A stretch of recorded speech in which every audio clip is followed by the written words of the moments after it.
తెరాసలో కాంగ్రెస్ తెలుగుదేశం శాసనసభ పక్షాల విలీనానికి వడివడిగా అడుగులు పడుతున్నాయి. కాంగ్రెస్ తెదేపాల నుంచి వచ్చి చేరతామని ప్రకటించిన ఎమ్మెల్యేలతో తెరాస అధిష్టానం సమావేశమై స్థానిక సంస్థల ఎన్నికల్లో తెరాస టికెట్ల పంపిణీ బాధ్యతను వారికి అప్పగించింది.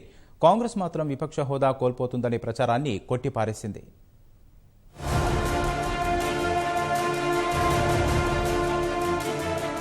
తెరాసలో కాంగ్రెస్ తెలుగుదేశం శాసనసభా పక్షాల విలీన ప్రక్రియ వేగవంతమైంది.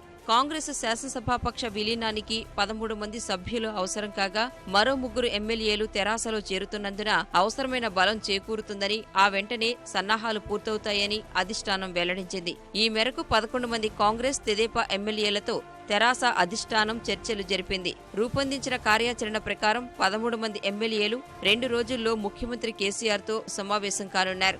ఆ వెంటనే శాసన సభాపతి పోచారంతో సమావేశమై విలీన లేఖ అందిస్తారని తెలిపింది. తెరాస శాసనసభాపక్షంలో విలీనం కావటం ఖాయమని ఎమ్మెల్యేలు రేగా కాంతారావు, చిరుమర్తి హరిప్రియ నాయక్ పేర్కొన్నారు. విలీనానికి సంబంధించి న్యాయ నిపుణులతోనూ చర్చిస్తున్నట్లు సమాచారం.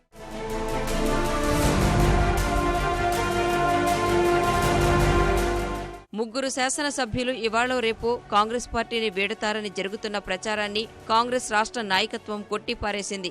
స్థానిక సంస్థల ఎన్నికలను దృష్టిలో పెట్టుకుని అధికార తెరాస మైండ్ గేమ్ ఆడుతోందని కాంగ్రెస్ శాసనసభాపక్ష నేత భట్టి విక్రమార్క విమర్శించారు. తెరాసలోకి వెళతారన్న 3 ఎమ్మెల్యేలు తమతోనే ఉన్నారని, వారెవరూ పార్టీని వీడటం లేదని స్పష్టం చేసిన హస్తం పార్టీ నేతలు అందుకు సంబంధించిన ఫోటోలు విడుదల చేశారు. జగ్గారెడ్డి, వీరయ్య, గండ్ర వెంకటరమణారెడ్డి తమతోనే ఉన్నారని, ఆ 3 నేతలు ఈ 2 రోజుల్లో తమతో ఉన్న ఫోటోలను హస్తం పార్టీ నేతలు విడుదల చేశారు. కాంగ్రెస్ పార్టీ ప్రతిపక్ష హోదాకు వచ్చిన ప్రమాదమేమీ లేదన్న భట్టి విక్రమార్క పార్టీని ఎవరూ వీడటం లేదని స్పష్టం చేశారు.